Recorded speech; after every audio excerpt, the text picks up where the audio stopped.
Hey all, so welcome to another vlog. എനിക്കറിയാം ഞാൻ കുറച്ച് ദിവസമായിട്ടുണ്ട് ഏകദേശം ഒരു ആഴ്ച കഴിഞ്ഞിട്ടുണ്ടാവില്ലേ നമ്മളൊരു ലോങ് വീഡിയോ പോസ്റ്റ് ചെയ്തിട്ട് ആ ഒരു സ്റ്റേക്കേഷൻ കഴിഞ്ഞിട്ട് കുറേ ആയിട്ടുണ്ടല്ലേ ഒരു ലോങ് വീഡിയോ ഒരു ഡേ ഇൻ മൈ ലൈഫ് വ്ളോഗൊക്കെ പോസ്റ്റ് ചെയ്തിട്ട്. അപ്പോൾ ഇന്നത്തെ പരിപാടി എന്ന് പറഞ്ഞാൽ ഉമ്മാൻ്റെ സർജറി കഴിഞ്ഞ കാര്യം ഞാൻ ഷോർട്സിലൊക്കെ ആയിട്ട് പറഞ്ഞിട്ടുണ്ടായിരുന്നു.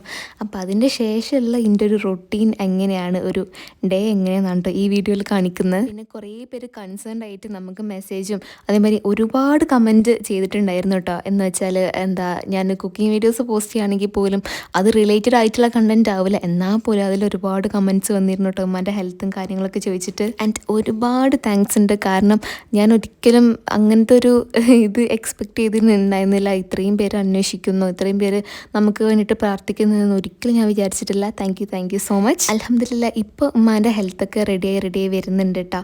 എന്താ പറയുക, മെല്ലെ മെല്ലെ നടക്കാനൊക്കെ തുടങ്ങിയിട്ടുണ്ട്. ഇനി ഒരു 1 മന്ത് കൂടി റെസ്റ്റ് ഉണ്ടാകും, അത് കഴിഞ്ഞാൽ ആൾ സെറ്റാകും ഇൻഷാല്ലാ. അപ്പോൾ രാവിലെ എണീറ്റിട്ട് ഞാൻ ഉമ്മക്കുള്ള ചായ ഉണ്ടാക്കാണ് കേട്ടോ. ഉമ്മ എന്താ പറയുക, ഹെവി വർക്കൊന്നും ചെയ്യാനായിട്ട് പാടില്ല പറഞ്ഞിട്ടുണ്ട്, ബെഡ് റെസ്റ്റാണ്.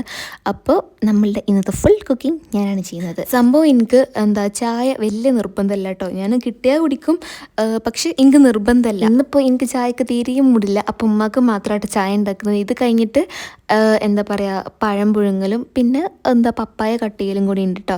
അത് എന്താ പറയുക, ഞാൻ ആദ്യം പുട്ടുണ്ടാക്കാന്ന് കേട്ടോ വിചാരിച്ചിട്ടുണ്ടായിരുന്നത്. എനിക്ക് ബ്രേക്ക്ഫാസ്റ്റ് ഐറ്റംസിൽ എല്ലാതും അങ്ങനെ ഉണ്ടാക്കാനായിട്ട് അറിയില്ല കേട്ടോ.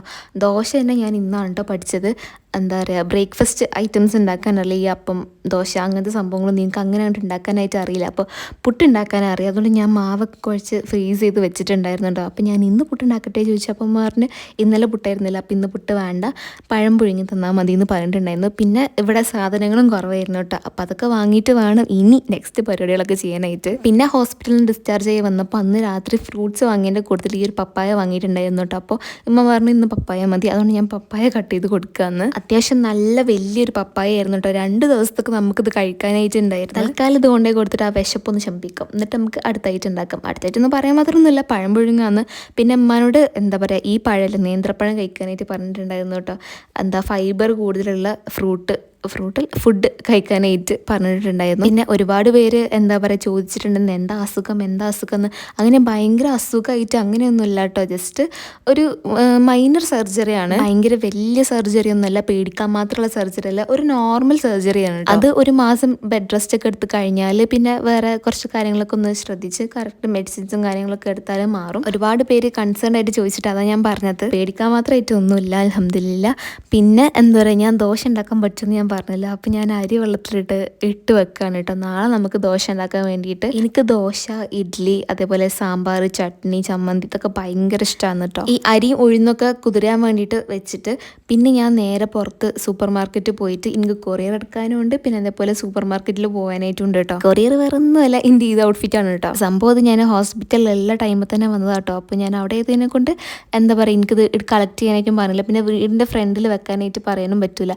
അപ്പം ഞാൻ എന്താ പറയുക, ഡിസ്ചാർജ് ആയതിൻ്റെ പിറ്റേന്ന് പോയിട്ട് കളക്ട് ചെയ്യാമെന്ന്. ഞാൻ ഡിസ്ചാർജ് ആയി വരുമ്പോൾ വാങ്ങിക്കാൻ കേട്ടോ വിചാരിച്ചത്. അപ്പോഴേക്കും നല്ല ലേറ്റ് ആയിട്ടുണ്ടായിരുന്നു, നമ്മളൊരു 9:30 ആ ടൈമൊക്കെ കഴിഞ്ഞിട്ട് ഡിസ്ചാർജ് ആയപ്പോൾ. കൊറിയർ വാങ്ങിയതിന് ശേഷം നേരെ സൂപ്പർ മാർക്കറ്റിൽ പോയിട്ട് ഗ്രോസറീസ് വാങ്ങിക്കാണ്. അപ്പോൾ ഞാൻ സ്പിൻ മോപ്പ് നോക്കിയിട്ടുണ്ടായിരുന്നു കേട്ടോ, പക്ഷെ അത് അങ്ങോട്ട് സെറ്റായില്ല. അപ്പോൾ പിന്നെ താഴെ പോയിട്ട് ഗ്രോസറീസും കാര്യങ്ങളൊക്കെ നോക്കി മാങ്ങ വാങ്ങിച്ചിട്ടുണ്ടായിരുന്നു കേട്ടോ. നമ്മൾ അറേബ്യൻ മാംഗോ പുഡിങ് ഉണ്ടാക്കിയില്ലേ, അത് ഈ ഒരു ഡേ ആയിരുന്നു കേട്ടോ. അപ്പോൾ ഞാൻ സംഭവങ്ങളൊക്കെ വാങ്ങിച്ചിട്ട് ഉണ്ടാക്കിയിട്ട് പെട്ടെന്ന് തന്നെ പോസ്റ്റ് ചെയ്യണം, കാരണം ഇത് എടുക്കുകയാണല്ലോ. പിന്നെ എഗ്ഗ് വാങ്ങിക്കാനായിട്ടുണ്ടായിരുന്നു, പപ്പടം, ഇതിൻ്റെ ഉടായ്പ് പരിപാടികൾ. എഗ്ഗ് ഉണ്ടെങ്കിൽ നമ്മൾ ഉടായ്പകളൊക്കെ നടക്കുമല്ലോ. അപ്പോൾ എഗ്ഗ് വാങ്ങിച്ചു, പപ്പടം വാങ്ങിച്ചു. പിന്നെ ഈ ഒരു എന്താ പറയുക, ഫ്രൂട്ട് യോഗർട്ട് ഇല്ലേ, എനിക്ക് ഭയങ്കര ഇഷ്ടമാണ്. നമുക്ക് എന്താ പറയുക, ഐസ്ക്രീം കഴിക്കാനായിട്ട് തോന്നുമ്പോൾ ഫ്രൂട്ട് യോഗർട്ട് കഴിക്കുന്നതിൻ്റെ സ്വഭാവം കേട്ടോ എനിക്ക്. സംഭവം എന്താ പറയുക, ഐസ്ക്രീമിൻ്റെ അത്രയും ഷുഗർ കണ്ടൻറ്റ് ഉണ്ടാവില്ല, എന്നാലും എന്താ പറയുക ഭയങ്കര ഇഷ്ടമാണ് എനിക്ക് ഫ്രൂട്ട് യോഗർട്ടൊക്കെ. പിന്നെ ഞാൻ ചക്ക ചിപ്സിന് അവിടെ ഓഫർ കണ്ടു, അപ്പോൾ ഞാൻ അതും കൂടി അങ്ങോട്ട് വാങ്ങിച്ച്. പിന്നെ എന്താ പറയുക, ബിസ്ക്കറ്റ് വാങ്ങിച്ചു ഈവനിങ്ങിന് എന്താ പറയുക ചായൻ്റെ ഒപ്പൊക്കെ കഴിക്കാനായിട്ട്. ആൻഡ് ഞാൻ തിരഞ്ഞ് നടന്നൊരു സംഭവം ബൂസ്റ്റ്. എനിക്ക് ബൂസ്റ്റ് ഭയങ്കര ഇഷ്ടമാണ് കേട്ടോ. ചായനെക്കാട്ടിലും കോഫീനെക്കാട്ടിലും ഹോർലിക്സിനെക്കാട്ടിലും ഏറ്റവും ഇഷ്ടം ബൂസ്റ്റാണ്. അതും വലിയ വലിയ പാക്കറ്റൊന്നും വാങ്ങില്ല കേട്ടോ. ഇതേപോലത്തെ 5 രൂപേൻ്റെ കുഞ്ഞു പാക്കറ്റല്ലേ അതേ വാങ്ങുള്ളൂ. അങ്ങനെ സാധനങ്ങളൊക്കെ വാങ്ങിച്ചിട്ട് ഞാൻ ബില്ല് ചെയ്ത്. സംഭവം എന്താ പറയുക, നമ്മളിങ്ങനെ ഷോപ്പിങ്ങിനൊക്കെ വരുമ്പോൾ എടുക്കും, ഞാൻ വീഡിയോ എടുക്കും, അങ്ങനെ ചെയ്യുന്നുണ്ട്. ഇതിപ്പോൾ ഞാൻ രണ്ടും പണിയോട് ചെയ്യുമ്പോൾ എനിക്ക് രണ്ടുകൊണ്ട് ഹാൻഡിൽ ചെയ്യാൻ പറ്റിയില്ല, മൊത്തം വീഡിയോസും കാര്യങ്ങളൊന്നും എടുക്കാനായിട്ട് പറ്റിയില്ല. പിന്നെ എനിക്ക് ഒരു സുഖമില്ലായിരുന്നു കേട്ടോ ഇന്ന് വീഡിയോ എടുക്കാൻ, കാരണം ഞാൻ ഒറ്റക്കല്ലേ പോയിട്ട് വാങ്ങുന്നത്, ഉമ്മല്ല. പിന്നെ എന്താ പറയുക, എന്തോ ഒരു എന്താ പറയുക സുഖമില്ലായിരുന്നു.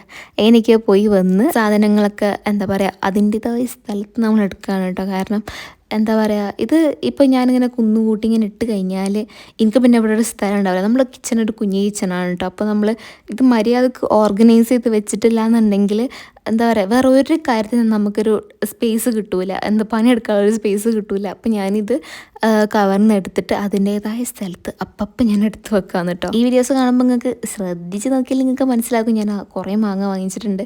എന്താ പറയുക ഒന്ന് നമുക്ക് റെസിപ്പീസ് എടുക്കണം, പിന്നെ എനിക്ക് വെറുതെ കഴിക്കും വേണം. എനിക്ക് മാംഗോസ് ഭയങ്കര ഇഷ്ടമാണ് കേട്ടോ. ഈ സീസണിൽ ഞാൻ നല്ലോണം മാംഗോ കഴിച്ചിട്ടുണ്ട്. പിന്നെ ഈ സീസണിൽ ഒരുപാട് മാംഗോസ് ഉണ്ടായിട്ടുണ്ടല്ലേ. കുറേ മാംഗോസ് കിട്ടിയതിനെക്കൊണ്ട് അതിനെക്കൊണ്ട് റെസിപ്പീസ് ഉണ്ടാക്കിയിട്ട് എനിക്ക് പോസ്റ്റ് ചെയ്യാനായിട്ട് പറ്റിയിട്ട് ആദ്യമായിട്ടാണ് ഞാൻ ഇത്രയും റെസിപ്പീസ് മാംഗോസ് വെച്ചിട്ട് പോസ്റ്റ് ചെയ്യുന്നത്. ഈ സംഭവങ്ങളൊക്കെ ഓർഗനൈസ് ചെയ്ത് കഴിഞ്ഞിട്ട് ഞാൻ എൻ്റെ പാക്കേജ് അൺബോക്സ് ചെയ്ത് നോക്കാം കേട്ടോ. ഇതാണ് കേട്ടോ എൻ്റെ ഈ ഔട്ട്ഫിറ്റ്. ഈ വൈറ്റ് ആയിരിക്കും ഞാൻ ഇടുന്നുണ്ടാവുക. പിന്നെ ഈ 2 ഔട്ട്ഫിറ്റ്സ് എനിക്ക് ഭയങ്കര ഇഷ്ടമായിട്ടുണ്ട്. ഞാനത് കമ്മിങ് വീഡിയോസിലായിട്ട് കാണിച്ചു തരാം. ഇത് വെയിലൻ വോക്ക് എന്ന് പറഞ്ഞിട്ടുള്ള ഒരു ഇൻസ്റ്റാഗ്രാം പേജിൽ നിന്ന് എനിക്ക് സെൻഡ് ചെയ്താണ്. നിങ്ങൾ ചെക്ക് ചെയ്ത് നോക്കാം കേട്ടോ. കുറച്ച് പണിയെടുത്തല്ലോ, അപ്പോൾ നമുക്ക് എനർജി വേണം. അപ്പോൾ ഒരു ചോക്ലേറ്റ് ഒക്കെ കഴിച്ചിട്ട് എനർജിക്ക് കയറ്റി നെക്സ്റ്റ് പരിപാടി നമുക്ക് ചോറുണ്ടാക്കാം. അപ്പം എന്താ പറയുക അരി കഴുകാന്ന് ഇങ്ങനെ ഓരോരോ പണിയെടുത്തപ്പോൾ ഞാൻ അങ്ങനെ ആലോചിക്കുന്നുണ്ട് ഈ കുക്കറൊന്നും ഇല്ലെങ്കിൽ എന്തായിരിക്കും ഇതിൻ്റെയൊക്കെ ഒരു ഗതിന്ന്. സംഭവം അടുപ്പത്ത് ചോറ് വെക്കുമ്പോൾ വേറെ തന്നെ ഒരു ടേസ്റ്റ് ആണെങ്കിലും തൽക്കാലം ഇതിൻ്റെ ഒരു ടൈപ്പ് പരിപാടിക്ക് ഇപ്പോൾ ഇതൊക്കെ മതി. ചോറിനുള്ള വെള്ളം വെച്ചിട്ട് അതിലേക്ക് അരിയൊക്കെ ഇട്ടിട്ട് പിന്നെ അത് അടച്ച് വെച്ചിട്ട് അതിനൊരു സൈഡാക്കിയിട്ടുണ്ട് കേട്ടോ. ഇനി നമുക്ക് ഉപ്പേരി ഉണ്ടാക്കാം. ഞാനിങ്ങനെ ശ്രദ്ധിച്ചപ്പോൾ എൻ്റെ മുഖം തന്നെ കണ്ടപ്പോൾ എനിക്ക് തന്നെ തോന്നിയിട്ടുണ്ട് എനിക്ക് ബ്ലഡ് കുറച്ചായിട്ട് കുറയുന്നുണ്ടെന്ന്. എന്താ പറയുക അത് എൻ്റെ കയ്യിലിരിപ്പോണ്ട് തന്നെയാണ്. ചിലപ്പോൾ എന്താ പറയുക ഔട്ട് സൈഡ് ഫുഡിനും അതേമാതിരി ഞാൻ നല്ല സ്പൈസി ഫുഡൊക്കെ കഴിക്കുന്നതുകൊണ്ടായിരിക്കും ഡള്ളായിട്ടുണ്ട് കേട്ടോ എൻ്റെ ഫേസ് നല്ലോണം. അത് എൻ്റെ മുഖത്തന്നെ എടുത്തറിയട്ടോ എനിക്ക് ബ്ലഡ് കുറഞ്ഞാൽ. പിന്നെ ഉമ്മാൻ്റെ സർജറി ഒക്കെ കഴിഞ്ഞാണല്ലോ, അപ്പോൾ ബീട്രൂട്ട് നല്ലപോലെ കൊടുക്കാമെന്ന്. ബീട്രൂട്ടും ക്യാരറ്റും ഒക്കെ ഞാൻ ഗ്രോസറി ഷോപ്പിങ്ങിന് പോയപ്പോൾ വാങ്ങിച്ചിട്ടുണ്ടായിരുന്നു കേട്ടോ. പിന്നെ കുറേ പേര് എന്താ പറയുക നമ്മളുടെ സർജറീൻ്റെ ആ ഷോർട്സ് ഒക്കെ കണ്ടപ്പോൾ റിലേറ്റീവ്സ് ഒന്നും വന്നില്ലേ, ഫാമിലിയിൽ ആരും വന്നില്ല എന്നൊക്കെ ചോദിക്കുന്നുണ്ടായിരുന്നു. സംഭവം എന്താ പറയുക നമ്മൾ ഫാമിലിയിലൊക്കെ അറിയിച്ചിട്ടുണ്ടായിരുന്നു. പിന്നെ എന്താ പറയുക ആ കാര്യങ്ങളൊക്കെ എനിക്ക് തന്നെ മാനേജ് ചെയ്യാൻ പറ്റുന്നേ ഉണ്ടായിരുന്നുള്ളൂ. ഇപ്പോൾ ഹോസ്പിറ്റലിലാണെങ്കിലും നമുക്കിങ്ങനെ ഓടി നടക്കേണ്ട ഒരു സിറ്റുവേഷനൊന്നുമില്ല. നമ്മളെ ഹെൽപ്പ് ചെയ്യാൻ നേഴ്സസ് ഉണ്ട്. പിന്നെ അതേപോലെ എന്താ പറയുക ഫുഡാണെങ്കിലും നമുക്ക് അങ്ങോട്ട് കൊണ്ടുവന്ന് തരുമൊക്കെ ചെയ്യും. അപ്പോൾ വേറൊരാളുടെ ഒരു ഇത് അവിടെ ആവശ്യമില്ല. ഇപ്പോൾ നമുക്ക് ഇപ്പം ഞാൻ തന്നെ അവിടെ വെറുതെ ഇരിക്കുകയായിരുന്നു കേട്ടോ. ഇമ്മാനെ ഐസിയിൽ കയറ്റിയതിന് ശേഷം ഞാൻ റൂമിൽ വെറുതെ ഇരിക്കുകയായിരുന്നു. ഉമ്മാനെ കൊണ്ടുവരുന്ന ടൈമിൽ ഊട്ടിയിൽ നിന്ന് തന്നെ ഒരു ഗ്രൂപ്പ് ഓഫ് നേഴ്സസ് വന്നിട്ട് ഉമ്മാനെ കിടത്തിയിട്ട് പോയി. പിന്നെ എല്ലാ കാര്യവും നമ്മളോട് ഇങ്ങോട്ട് പറയും. അപ്പോൾ എനിക്ക് തന്നെ മാനേജ് ചെയ്യാൻ പറ്റുന്നുണ്ട് എന്നുണ്ടെങ്കിൽ നമുക്ക് എന്താ പറയുക വേറെ നമുക്ക് ബുദ്ധിമുട്ടിക്കണ്ടല്ലോ. പിന്നെ ഉമ്മാനെ നീപ്പിക്കാനാണെങ്കിലും നടത്തിക്കാനാണെങ്കിലും അതിലുള്ള സ്ട്രെങ്ത് എനിക്ക് അൽഹംദുലില്ലാ പഠിച്ചോൻ തന്നിക്കണം കേട്ടോ. ഇമ്മാനെ നോക്കാനുള്ള സ്ട്രെങ്ത് അത് മെൻ്റലി ആണെങ്കിലും ഫിസിക്കലി ആണെങ്കിലും അൽഹംദുലില്ലാ പഠിച്ചോൻ എനിക്ക് തന്നിട്ടുണ്ട് കേട്ടോ. അപ്പം വേറെ ആൾ നമ്മൾ വെറുതെ ബുദ്ധിമുട്ടിക്കേണ്ട ആവശ്യമില്ലല്ലോ. വന്നു കഴിഞ്ഞാലോ ഓൽക്ക് അവിടെ ഒരു പണി ഉണ്ടാവില്ലല്ലോ. അപ്പോൾ എന്താ പറയുക പക്ഷേ ഞാൻ അപ്ഡേറ്റ് ചെയ്തിട്ടുണ്ട് കേട്ടോ. അവരെ വിളിക്കുകയും അന്വേഷിക്കുകയൊക്കെ ചെയ്തിട്ടുണ്ട്. അപ്പോൾ അങ്ങനെയാണ്. അല്ലാതെ എന്താ പറയുക ആരും ഇല്ലേ എന്നൊക്കെ ചോദിച്ചപ്പോൾ ഞാൻ ഇതായി പോയി. പിന്നെ ഞാൻ നേരത്തെ പറഞ്ഞല്ലോ ഒരുപാട് പേര് കൺസേൺഡ് ആയിട്ട് മെസ്സേജ് അയച്ചു ചെയ്തിട്ടുണ്ടായിരുന്നു. എന്താ നമ്മളുടെ മാംഗോ പുഡിങ്ങിൻ്റെ റെസിപ്പീൻ്റെ താഴെ പോലും അതുമായിട്ട് റിലേറ്റഡ് ആയിട്ടുള്ള ഒരു കണ്ടന്റ് അല്ലേ, എന്നാൽ പോലും അതിൽ കൺസേൺഡ് ആയിട്ട് അവർ ചോദിക്കും ഉമ്മാൻ്റെ കാര്യങ്ങൾ. അപ്പോൾ എനിക്ക് സത്യം പറഞ്ഞാൽ ഞാൻ ഭയങ്കരമായിട്ട് ഹാപ്പി ആയിട്ടുണ്ടായിരുന്നു. എന്താ നമ്മൾ അത്രയും കാര്യങ്ങൾ ശ്രദ്ധിക്കുന്നുണ്ട്. അങ്ങനത്തെ ഒരു റിലേറ്റഡ് ആയിട്ടുള്ള കണ്ടന്റ് അല്ലാഞ്ഞിട്ട് പോലും അത് ശ്രദ്ധിച്ച് അത് ഓർത്ത് വെച്ചിട്ട് ചോദിക്കുന്നുണ്ടല്ലോ. ജസാക്കല്ലാ. ഇപ്പോൾ ഞാനാണെങ്കിലും ഇമ്മയാണ് കൂടുതൽ. ഇമ്മ ഭയങ്കരമായിട്ട് ഒരാളെയും ഡിപ്പെൻഡ് ചെയ്യില്ല കേട്ടോ. ഭയങ്കരമായിട്ടൊന്നുമല്ല, ഒട്ടും ഒരാളെ ഡിപ്പെൻഡ് ചെയ്യില്ല. കാരണം ഇപ്പോൾ എന്താ ഉമ്മ നടക്കുന്ന ആ ടൈമിലാണെങ്കിൽ ഒരു വട്ടം എങ്ങാണ്ടോ ആണ് എൻ്റെ കൈ പിടിച്ച് നടക്കുന്നത്. പിന്നെ ഉമ്മാക്ക് തന്നെ ഒറ്റയ്ക്ക് നടക്കണം. ഉമ്മാക്ക് വേറെ ആളെ ഡിപ്പെൻഡ് ചെയ്യണത് അങ്ങനെ ഇഷ്ടമല്ല. അത് കണ്ടിട്ടാണ് തോന്നണം ഞാൻ അങ്ങനെ തന്നെയാണ്. ഒരു പരിധിക്കപ്പുറം വേറെ ആളെ ഞാൻ ഡിപ്പെൻഡ് ചെയ്യൂല. ഉമ്മ എപ്പോഴും പറയേണ്ട കാര്യമാണ് കേട്ടോ, താങ്ങാൻ ആൾക്കാരുള്ളവർക്കേ തളർച്ച ഉണ്ടാവുള്ളൂ എന്ന്. ഇപ്പോൾ എന്താ നമ്മൾ ഒരാളെ ഒരു പരിധിക്കപ്പുറം അങ്ങോട്ട് ഓവറായിട്ട് ഡിപ്പെൻഡ് ചെയ്ത് കഴിഞ്ഞാൽ നമ്മളങ്ങോട്ട് താങ്ങിക്കഴിഞ്ഞാൽ ആ ആളുടെ ആബ്സെൻസ് നമ്മൾ നല്ലോണം എഫക്റ്റ് ചെയ്തിട്ട് നമ്മൾ തളർന്നു പോകും. പിന്നെ ഒരു 1.5 വർഷം മുന്നേ ഉമ്മാക്കൊരു സർജറി ചെയ്തിട്ടുണ്ടായിരുന്നു കേട്ടോ. അന്നും എനിക്ക് ഹാൻഡിൽ ചെയ്യാൻ പറ്റിയിട്ടുണ്ട് കേട്ടോ ഉമ്മാൻ്റെ കാര്യങ്ങൾ. അന്ന് ഇതിലും കുറച്ച് ദിവസം ഉമ്മ കിടന്നിട്ടുണ്ട്. ഇത്ര പെട്ടെന്ന് എണീച്ചിട്ടൊന്നുമില്ല. അപ്പോൾ ആ ഒരു സിറ്റുവേഷൻ എനിക്ക് ഹാൻഡിൽ ചെയ്യാൻ പറ്റിയിട്ടുണ്ടെങ്കിൽ ഇതും എനിക്ക് ഹാൻഡിൽ ചെയ്യാൻ പറ്റുമല്ലോ. പിന്നെ ഒരു എന്താ പറയുക വിശ്വാസത്തിലാട്ടോ നമ്മൾ നിൽക്കുന്നത്. കാരണം നമുക്ക് താങ്ങാൻ പറ്റുന്ന ആ ഒരു ലിമിറ്റ് നമുക്ക് പഠിച്ചവനെ അടങ്ങാറുള്ളൂ തരുള്ളൂ. ലൈഫിൽ അപ്സ് ആൻഡ് ഡൗൺസ് ഉണ്ടാകും.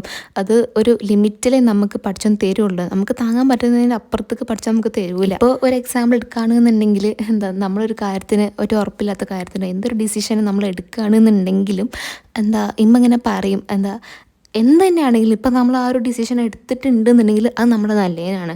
അല്ലെങ്കിൽ ഇപ്പോൾ ചിലപ്പോൾ നമുക്ക് എന്തെങ്കിലും പരീക്ഷണങ്ങൾ കിട്ടുകയാണെങ്കിൽ അതും നമ്മുടെ നല്ലതിനാണ്. എന്ത് സങ്കടങ്ങൾ വരികയാണെന്നുണ്ടെങ്കിലും അതിനൊരു നല്ല വശമുണ്ട്. പക്ഷേ അത് നമുക്ക് അപ്പം മനസ്സിലാവില്ല, ആ ഒരു ടൈമിൽ നമുക്ക് മനസ്സിലാവില്ല. നമ്മൾ ഭയങ്കര ഇടങ്ങേറായിട്ട് നിൽക്കും.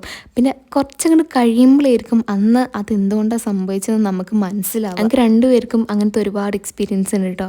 അതുകൊണ്ട് തന്നെ എന്ത് തന്നെ ഉണ്ടായാലും അതിനെപ്പറ്റി ഞങ്ങൾ ടെൻഷൻ ആവാറേ ഇല്ല. വെറുതെ എന്തിനാണ് ടെൻഷൻ ആവണത്, പഠിച്ചോ നോക്കൂലേ. അതാ അപ്പോൾ പറഞ്ഞപ്പോൾ ബീട്രൂട്ട് ഉണ്ടാക്കി കഴിഞ്ഞില്ലേ, ഇത് കണ്ടപ്പോൾ മനസ്സിലായിട്ടുണ്ടാവില്ലേ, ഞാൻ റെസിപ്പി ഒന്നും പറഞ്ഞിട്ടുണ്ടല്ലോ. അപ്പോൾ എന്താ പറയുക, സാമ്പാർ ഇന്നലത്തെ സാമ്പാറാണ് കേട്ടോ, ഇന്ന് ഉണ്ടാക്കിയ സാമ്പാറല്ല. അങ്ങനെ ചോറും സാമ്പാറും ബീട്രൂട്ടും പപ്പടും അത് എന്നിട്ട് ഇന്നത്തെ ലഞ്ച്. പിന്നെ അടിക്കലും തുടക്കലൊക്കെ കഴിഞ്ഞിട്ട് നേരെ പോയിട്ട് കുളിച്ചു. കുറച്ച് പണി എടുത്തോട്ടാണെന്ന് തോന്നുന്നു. കുളിച്ചപ്പോൾ നല്ല സുഖം ഉണ്ടായിരുന്നു. എൻ്റെ കൂളിൽ നിന്ന് കഴിയാൻ വേണ്ടി കാത്തിരിക്കുകയായിരുന്നു കേട്ടോ, ഡ്രസ്സ് അലക്കാനായിട്ട്. ആൻഡ് ഒരുപാട് ലോഡ് ഡ്രസ്സ് ഉണ്ടായിരുന്നു കേട്ടോ. നമ്മൾ ഹോസ്പിറ്റലിൽ നിന്ന് വന്നു കഴിഞ്ഞപ്പോൾ ഒരു ലോഡ് ഡ്രസ്സ് അലക്കാനായിട്ടുണ്ടായിരുന്നു. അതൊക്കെ മേലുണ്ട്. ഈ ഡ്രസ്സ് അലക്കി കഴിഞ്ഞിട്ട് ഇത് കൊണ്ടുപോയിട്ട് അവിടെ ആറിയിടുമ്പോൾ അവിടെ തോരിട്ട സാധനം തിരിച്ചിങ്ങോട്ട് എടുക്കണം. പിന്നെ ഞാൻ നേരത്തെ കുക്കറിൻ്റെ കാര്യം ആലോചിച്ചല്ലോ. ഈ പണിയെടുത്തപ്പോൾ ഞാൻ ഇതുമായിട്ട് ആലോചിച്ച്, ഈ വാഷിംഗ് മെഷീനിലെങ്കിൽ അലക്കി ഊരൊടിയായിരുന്നു എന്നുള്ളത്. എനിക്ക് ലോകത്ത് ഇഷ്ടമില്ലാത്ത രണ്ട് പണി, ഒന്ന് അലക്കുക, വേറൊന്ന് പാത്രം കഴുകുക. പിന്നെ ഈ അകടിച്ചേരി തുടക്കുന്ന പരിപാടി ഉണ്ടല്ലോ, അതൊന്നും നമുക്ക് അത്രയ്ക്ക് അങ്ങോട്ട് ഇഷ്ടമല്ല. പക്ഷെ എന്നാലും ഇപ്പോൾ പുതിയൊരു മോപ്പ് വാങ്ങിയിട്ടുണ്ട്. അതിൻ്റെ ഒരു മോട്ടിവേഷനിലാണ് ഇപ്പോൾ ഞാൻ അകടിച്ചിട്ട് തുടച്ചുകൊണ്ടിരിക്കുന്നത്. അങ്ങനെ ഡ്രസ്സൊക്കെ അലക്കി ഡ്രയറിലിട്ട് ഉണക്കി മേലെ കൊണ്ടുപോയിട്ട് ആറിയിട്ട് അവിടെ ഓൾറെഡി ഉള്ള ഡ്രസ്സ് കൊടുത്തിട്ട് ഇപ്പോൾ അത് മടക്കിക്കൊണ്ടിരിക്കുകയാണ് കേട്ടോ. ഇതിപ്പോൾ ഡ്രസ്സിനെക്കാട്ടിലും കൂടുതലുള്ളത് ബെഡ്ഷീറ്റൊക്കെയാണ് കേട്ടോ. നമുക്ക് അവിടെ ആവശ്യം വന്നിരുന്നല്ലോ. അല്ലെങ്കിലേ എൻ്റെ മടക്കൊരു ഫ്ലോപ്പാണ്. അപ്പം ഞാൻ ഇത്രയും വലിയ തുണിയൊക്കെ ഒന്ന് മടക്കി വെക്കണമെന്ന് ആലോചിച്ച് നോക്കി. ഈ ചെറിയ കുട്ടിയപ്പോൾ ഉമ്മാരെ സാരിയൊക്കെ ഉടുക്കാനൊരു പ്രത്യേകതരം ടെൻഡൻസി ഉണ്ടാവില്ല. എനിക്ക് മാത്രമല്ല, നിങ്ങൾ പലരും അങ്ങനെ കാട്ടിട്ടുണ്ടെന്ന് നിങ്ങൾക്കറിയാം. പക്ഷേ ഇത് വലിയ കാര്യമായിട്ട് നമ്മൾ വലിച്ചു കിട്ടും. പക്ഷെ തിരിച്ച് മടക്കി വെക്കാൻ പറ്റേണ്ട എൻ്റെ പടച്ചോനെ. പിന്നെ ഞാൻ പറഞ്ഞല്ലോ, ഇപ്പോഴത്തെ എൻ്റെ മോട്ടിവേഷൻ എന്ന് പറയുന്നത് പുതിയൊരു മോപ്പാണ് അകടിച്ച് തുടക്കാൻ എന്നുള്ളത്. അപ്പോൾ ഇവിടെ ഉള്ളത് അത്യാവശ്യം അതിൻ്റെ നൂലൊക്കെ പോയി ആകെ കോലായിട്ട് കിടക്കുകയാണ്. അപ്പം ഞാൻ വിചാരിച്ച് പുതിയൊരു മോപ്പ് വാങ്ങുന്നത്. ആദ്യം ഞാൻ രാവിലെ പോയപ്പോൾ സ്പിൻ മോപ്പ് നോക്കിയാൽ, പക്ഷേ എനിക്കത് അത്ര കണ്ട് ഇതായിട്ട് തോന്നിയില്ല. അപ്പോൾ ഞാൻ വിചാരിച്ചു സാധാ ഒരു മോപ്പ് വാങ്ങാമെന്ന്. അപ്പോൾ ഒരു മോപ്പും വാങ്ങി. പിന്നെ പോരുന്ന വഴിക്ക് ഞാൻ ഷവർമയും വാങ്ങി. പിന്നെ കുറേ ആൾക്കാർ ഞാൻ ഡ്രൈവ് ചെയ്യുമെന്ന് ചോദിച്ചിട്ടുണ്ടായിരുന്നു കേട്ടോ. എനിക്ക് ലൈസൻസ് ഉണ്ട്, ഞാൻ 18 വയസ്സായപ്പോൾ ഞാൻ ലൈസൻസ് എടുത്തിട്ടുള്ളതാണ് കേട്ടോ. ഒരു പ്രോ അല്ലെങ്കിലും ചെറുതായിട്ട് ഇങ്ങനെ ഉരുട്ടി കൊണ്ടുപോകും, പക്ഷെ ശരിയാക്കും. ഇനി നെക്സ്റ്റ് പരിപാടി എന്ന് പറഞ്ഞാൽ ഡിന്നർ ഉണ്ടാക്കലാണ്. അതിൻ്റെ മുന്നേ നമ്മൾ വൈകുന്നേരം ചായയൊക്കെ കുടിച്ചിട്ടുണ്ടായിരുന്നു കേട്ടോ. പക്ഷേ എല്ലാതും അങ്ങനെ വീഡിയോയിൽ ഉൾപ്പെടുത്താനായിട്ട് പറ്റിയിട്ടില്ല. ബിക്കോസ് മൊത്തത്തിലൊരു റഷായിരുന്നു. ഈ വീഡിയോ അത്യാവശ്യം നല്ല ലെങ്ത്തും ഉണ്ടാവും കേട്ടോ. അപ്പോൾ ഡിന്നറിന് ഞാൻ ചപ്പാത്തി മസാലക്കറി ഉണ്ടാക്കുന്നുണ്ടോ വിചാരിച്ചത്. അപ്പം അമ്മ പറഞ്ഞ് ഉമ്മക്കത് വേണ്ട, നമുക്ക് ബ്രെഡ് ഓംലെറ്റ് മതി. എനിക്ക് ഭയങ്കര ഇഷ്ടമുള്ള സംഭവം കേട്ടോ ബ്രെഡ് ഓംലെറ്റ്. അതിൻ്റെ ഇടയിൽ ചീസൊക്കെ ഇട്ടിട്ട് എനിക്ക് ഭയങ്കര ഇഷ്ടമാണ്. ഞാനിതിൽ എന്തായാലും ഒരു റെസിപ്പിയെങ്കിലും ഇൻക്ലൂഡ് ചെയ്യണം വിചാരിച്ചിരുന്നു. പക്ഷേ മറ്റേ സ്ഥലത്ത് ഞങ്ങൾക്ക് അത് അറിഞ്ഞു പോയില്ലേ. അപ്പോൾ ഞാൻ ബ്രെഡ് ഓംലെറ്റ് എങ്ങനെ ഉണ്ടാക്കാമെന്ന് കാണിച്ചു തരാം. ഇതിൽ ഒരു വലിയ ഉള്ളി കുനുകുനാന്ന് അരിഞ്ഞെടുക്കണം. ഓക്കെ. പിന്നെ 2 മുട്ട വേണം. 2 അല്ല, ഒരു 3 മുട്ട എടുത്തിട്ടുണ്ട് കേട്ടോ. പിന്നെ ഒരു 2 പച്ചമുളകും ഒരു തണ്ട് കറിവേപ്പിലയും എടുത്തോളി. ഇനി ഈ മുട്ടയ്ക്ക് ആവശ്യത്തിനുള്ള ഉപ്പും പിന്നെ കുറച്ച് കുരുമുളക് പൊടിയും കൂടി ആഡ് ചെയ്തിട്ട് മിക്സ് ചെയ്തെടുക്കണം കേട്ടോ. എന്നിട്ട് ഇതിലേക്ക് ചോപ്പ് ചെയ്ത് വെച്ചിട്ടുള്ള ഉള്ളിയും കറിവേപ്പിലയും പിന്നെ അതേപോലെ പച്ചമുളകും കൂടി ആഡ് ചെയ്തിട്ട് വീണ്ടും മിക്സ് ചെയ്യുക. നിങ്ങൾക്ക് വേണമെന്നുണ്ടെങ്കിൽ ചെറിയ ഒരു ഉള്ളി എടുത്താലും മതി കേട്ടോ. എനിക്ക് കുറേ ഉള്ളി ഉള്ളത് ഇഷ്ടമാണ് ഓംലെറ്റിൽ, അതുകൊണ്ടാണ് ഞാൻ ഒരുപാട് ഉള്ളി ഇട്ടിട്ടുള്ളത്. ഇനി ഇതെല്ലാം കൂടി മിക്സ് ചെയ്തിട്ട് ഒരു പാൻ എടുക്കുക, അതിൽ ആവശ്യത്തിനുള്ള വെളിച്ചെണ്ണ ഒഴിക്കുക. എന്നിട്ട് ഈ ഒരു 2 ആൾക്കാണെന്നുണ്ടെങ്കിൽ ഈ ഒരു മിക്സിൻ്റെ പകുതി ഒഴിച്ചിട്ട് ഓംലെറ്റ് ഉണ്ടാക്കില്ലേ അതേപോലെ ആക്കുക. തിരിച്ചിടരുത് കേട്ടോ ഇപ്പം. അപ്പോൾ ഇതിൻ്റെ മേൽഭാഗം കുക്കാവുന്നതിന് മുന്നേ തന്നെ 2 ബ്രെഡ് ഇതേപോലെ മേലെ ഇങ്ങനെ വെച്ചെടുക്കുക. എനിക്കിവിടെ അക്കിടി പറ്റിയിട്ടുണ്ട്, കാരണം ഞാൻ എടുത്തത് സാൻഡ്വിച്ച് ബ്രെഡ് ആയിപ്പോയി. അപ്പോൾ കാണാൻ ഭംഗിയുണ്ടല്ലോ വിചാരിച്ചിട്ട് സൂപ്പർ മാർക്കറ്റിൽ നിന്ന് വാങ്ങിയത്. അതിപ്പോൾ ലാസ്റ്റ് എനിക്ക് തന്നെ കിണിയായി. പക്ഷേ സാരല്ല. ഇനി ഇത് അതിൻ്റെ സൈഡൊക്കെ കട്ട് ചെയ്തിട്ട് അതിൻ്റെ നടുവിൽ വെച്ചിട്ട് മടക്കി ഇങ്ങനെ തിരിച്ച് മറിച്ച് ഇങ്ങനെ ഇട്ട് കൊടുക്കുക. അപ്പോൾ ബ്രെഡും ടോസ്റ്റായിട്ട് കിട്ടും. അതിൻ്റെ ഇടയിൽ വേണമെങ്കിൽ നിങ്ങൾക്ക് ചീസൊക്കെ വെച്ചിട്ട് സെറ്റാക്കി എടുക്കാം കേട്ടോ, നല്ല ടേസ്റ്റാണ്. പിന്നെ ഒരു കുഞ്ഞ് ബ്രെഡ് ഓംലെറ്റ് ഞാനും ഉണ്ടാക്കി. ഇത്ര ഉള്ളടോ, സംഭവം ഭയങ്കര സിമ്പിളല്ലേ. അങ്ങനെ ഡിന്നറൊക്കെ കഴിച്ച് കഴിഞ്ഞിട്ട് ഇമ്മാക്കുള്ള മെഡിസിൻസും കൊടുത്തു കഴിഞ്ഞിട്ട് നമ്മൾ ഇനി പാത്രം കഴുകാനായിട്ട് പോകാണ്ട്. എനിക്ക് തീരെ ഇഷ്ടമില്ലാത്ത പണിയുണ്ട് ഈ പാത്രം കഴുകലെന്ന് പറഞ്ഞാൽ. പക്ഷെ ഞാൻ എൻ്റെ മോട്ടിവേഷന് വേണ്ടിയിട്ട് ഈ വീഡിയോ റിപ്പീറ്റ് ചെയ്ത് ഞാൻ കാണും.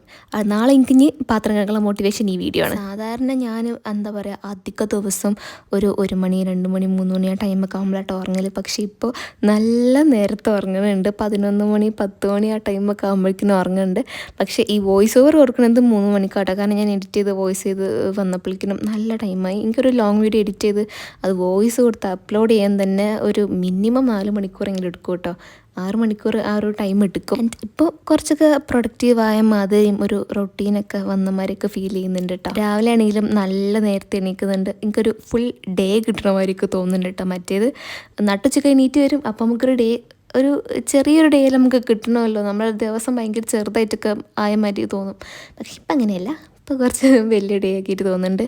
ആൻഡ് എന്താ പറയുക, പ്രൊഡക്റ്റീവായ മാതിരിയും കുറേയൊക്കെ ഡെവലപ്പായ മാതിരിയൊക്കെ ഫീൽ ആവുന്നുണ്ട്. അങ്ങനെ പാത്രമൊക്കെ കഴുകി കഴിഞ്ഞതിന് ശേഷം കിച്ചണൊക്കെ വൃത്തിയാക്കി കഴിഞ്ഞിട്ട് എന്താ പറയുക, ദോശക്കുള്ള മാവ് അരച്ച് വെക്കാണ്ട് കുതിർന്ന് വന്നിട്ടുണ്ടായിരുന്നു. ഇതിനി അടച്ച് വെച്ചിട്ട് ഇതിൽ ഉപ്പ് ഞാൻ ആഡ് ചെയ്തിട്ടുണ്ട് കേട്ടോ. അത് പക്ഷേ ഞാൻ വീഡിയോയിൽ കാണുന്നില്ല. പിന്നെ കുറേ കാര്യങ്ങൾ വീഡിയോയിൽ മിസ്സായിട്ടുണ്ട് കേട്ടോ. അതൊക്കെ നമുക്ക് അടുത്ത വീഡിയോയിൽ അങ്ങോട്ട് ശരിയാക്കാം. So that's it for today. അപ്പോൾ ഇത്രയേ ഉള്ളൂ.